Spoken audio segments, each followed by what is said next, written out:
Welcome back, everybody. This is Trailing Spouses. In this episode, we're going to be talking about the different type of expat that you get in Taiwan. Yes. Particularly because we now know that there's different types of expats that you can get here. You can get trailing spouses, of course, but they also come in different umbrellas and different situations. One, you can be a government employee like myself. My spouse is a diplomatic expat, so that differs in terms of the benefits, in terms of perhaps some of the excesses that we have in terms of educational opportunities for our children and other things, I think. Yeah, absolutely. I think because I often get the question of, okay, how did you get here? And people that are considering, you know, I want to live abroad, but how do I go about it? Right. And so, yes, there are different ways in which you go about the expat route or living abroad. And so you're diplomatic expat. I'm a corporate expat. And what that means is like company sponsored. And there are actually two subcategories of being company sponsored that I've encountered. There are, you know, in the traditional sense of a corporation in the business context. And then there's also school sponsored. So sometimes the international schools are companies themselves, they're corporations as well, and they will sponsor a teacher or someone to come over. Again, it's sponsored by another entity, a company, a corporation, or a school corporation, and those have different benefits, if you will, assistance that you have from a corporate perspective. So my husband's job is what brought us over in his promotion, both here and in London. And you know, you get assistance, as you mentioned, with educational opportunities. They send you on a trip both times for us to go house hunting, to go interview at schools. You have a lot of assistance with landing here. Still a lot that you have to undertake yourself. But they do help. For example, I have friends who moved here but didn't have the assistance of packing and their home goods, their furniture. They had to start all over when they arrived here. With us, we had our household belongings, half of them shipped over here, the other half we put in storage. The company provides assistance for that. Depending on what level you're at in particular companies, you can have a driver. When we were living in London, we didn't have a driver. I learned to drive on the other side of the road. Isn't that amazing? UK, watch out, okay? But I got my UK driver's license, which I found to be extremely difficult and a huge accomplishment. I still have my license. Congratulations. Thank you. Thank you very much. You don't want to see me on the other side of the road, but hey, I can do it. But those are the type of things that you have to consider. They give us hours of Mandarin lessons, so foreign lessons, cultural assimilation lessons. You get a lot of assistance with landing here. And then you have, I think the other category is sort of the self-led category. The self-led. Yeah, self-led, meaning you lead yourself to this journey. You're Right. like, I'm just more like the yeah. Yeah, I'm just gonna go and figure it out. I'm gonna go to When I this figure place. it out when I get there. Figure it out when I get there, you know, and it works for some people. I know a lot of people that did that.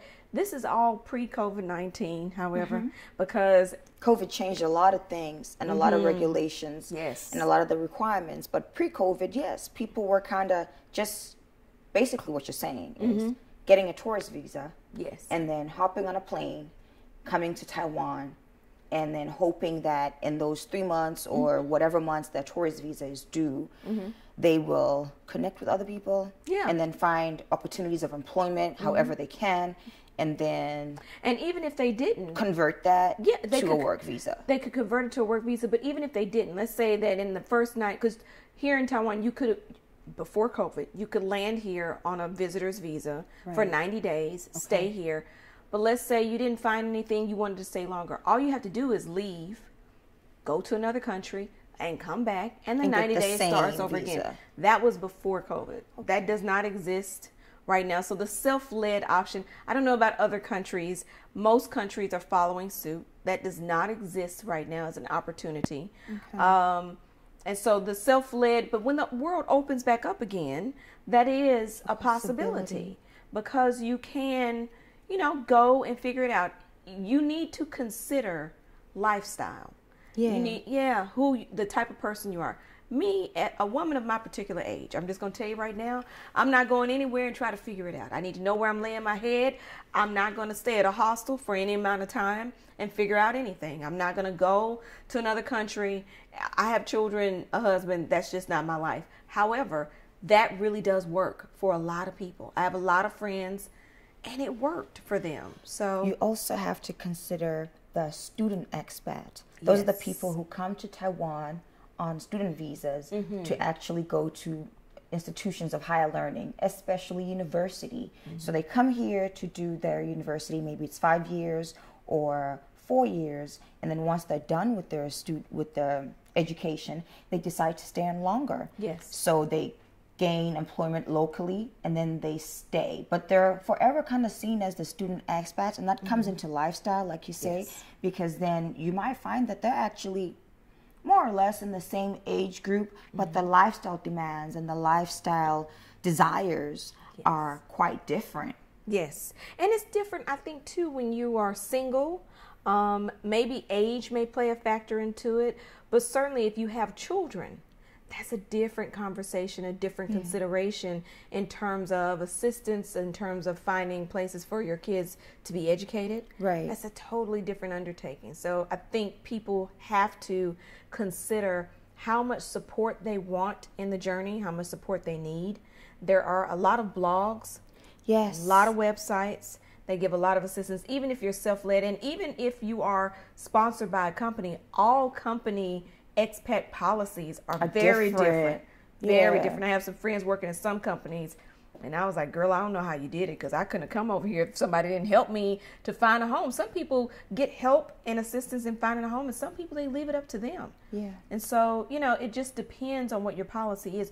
Research your policy. I had a friend that had a job offer with her company to go live abroad in a position, and she had me review with her policy and what it meant. And I was living in London at the time. When I started explaining to her what it meant, she was like, no, never mind. Yeah, and I think it actually has to do with the country too. Yes. Because in some countries, they're corporate sponsored expert kind of like positions, they're really strict, and when you have to review them, you're like, no, I'm not going to do that. No. Sometimes it ends up costing you more. There's no financial, you know, it used to be this big financial windfall. Those days are really long gone, you know. But if, for example, when we moved to London, the company at that time bought our home. Very few companies are still doing that because they're not in the real estate business. That's usually not happening at this point in time. We still own our home that we have in the U.S. now, and we're renting it out. Sometimes that works out, sometimes it doesn't. So you have to think about, what are you going to do with your children? What are you going to do with your car? Right. What are you going to do with the home that you have? All of those things are things you have to consider, and who's going to assist you with that, if anyone. Yeah, because that's great. When you actually uproot and you leave and you have all these other responsibilities, it's so important to have somebody who's going to assist you even back home, because those things will need somebody to keep an eye on. You cannot put everything into storage. So you'll need somebody to help you manage your property. You'll need somebody to help you maybe even wait for a couple of months until you get your car sold, if that's what you want to do. You will need somebody to, sometimes you're not moving right at the time where school's open, so you might need to leave before your kids get there, or you might need to stay back before kids get into school. Or when you get to Taiwan especially, it might not be the right window of time for kids to get into school. So you might also then need to fill in that. It's a whole different ball game. It's a different type of aspects that we don't really. I homeschooled for a whole semester my daughter when we first arrived here, because the schools were at capacity. We had very short notice. And that's the other thing. You need to think about applying for schools. How far in advance do you need to apply? Because, you know, in London, you're not really applying, you're registering. It's not competitive as it is in other places. You just really register. Your kids are going to start, they're going to get in. Here, there are capacity issues. It's extremely competitive. No one had space for Kinsley. And so my son got in because they had space for him. My daughter, they were at full capacity. I homeschooled for a whole semester. And you need to think about whether or not you have that anointing, because it is an anointing. It's a blessing. It's a blessing. You need it. Yeah. You I need don't it. have it. We learned that the hard way. I love my daughter. Just because you have children doesn't necessarily mean. My mother's a teacher, 32 years. You know, my father's in higher education. He's a vice chancellor. I come from education, and I get it. It is an anointing. It's a calling. But as a mom, you need to think about whether or not that's truly your gifting. And if it's not, because kids come with birth certificates, not teacher certificates. Okay, it's not automatic. Just saying. She wants to learn how to draft a mean contract. Holla at your girl. In the meantime, we have different learning styles, and you need to think about what type of support, tutors, that sort of thing, in-home teachers. What type of support are you going to need for your children, and who's going to assist you with that? Right. It's a real thing. Here's one thing I want to ask you. So now that you've landed in Taiwan, let's just say, and you're realizing that there are different types of foreigners living here, and different types of personalities, and different types of lifestyle demands and desires, what advice would you give to somebody who's coming in at the different levels with different perspectives of being a foreigner? How do they assimilate, and how do they find their tribe, find their people, that little support system within that community? That is really, really important and really, really complex. And I think the older you are, the more complicated it becomes, because you may have children and other factors. Obviously, we always like to gravitate towards people that are like us. Right. But within even your group, you know, not all foreigners are monolithic. We're not a monolithic group. I think it's important to be open to meeting new people, but then at the same time being authentic to yourself, because just because you want to be an expat doesn't mean it changes your personality type. If you are an introvert, you're not going to all of a sudden just become an extrovert just because you're in another country. If anything, it may make you even more, you know, retreat even more, because it's change and you're navigating change. I think for me, it was recognizing that whatever way I needed to navigate the change is okay. If I do not want to go out and I don't want to attend everything that I'm invited to, it doesn't mean that I'm antisocial. And it is okay for some of my single friends that don't have children, that are foreigners here. I can't go hang out and party with y'all all weekend long. I might come once a quarter, and that has to be okay. Right. And so you meet different types of people, doesn't change your personality. And so give yourself permission to be your authentic self, foreigner. Okay, I like that. Be your authentic self, foreigner, in whatever space you're in, or however you actually land, wherever you're landing. Keep it true to you, without the pressure of the others who are already there or who are incoming too. Yes, and how they do their foreign life may not necessarily work for you. It looks different for everybody. It does. Or you can learn a lot. You know, I have different social groups here. I cherish my ladies at lunch. I cherish the people that are single that I'm going to go out to an event with. I cherish the people that come from different countries, different backgrounds, those who are teaching, those who are, you know, trailing spouses like myself. I think it makes your life, for me, it makes my life a lot richer, but then I do have to be authentic to myself. And some days I want to go lunch with the ladies, and some days I just want to take a nap and do nothing. And that's okay. That's true. That's true. That's very true. I also think that it's important to have that wider spectrum of a social life if you're going to be doing the foreign living thing in any country. You need to be okay with different social circles, and at the same time you also need to be okay with saying, okay, not today, not today, not today. I love you all, but not today. And I think that's what actually builds up the relationship, respect. Yes. In all those little social circles. And of course, I think from a diplomatic point of view, it's very different. I think for a lot of diplomatic spouses, it's easier to live in a diplomatic bubble.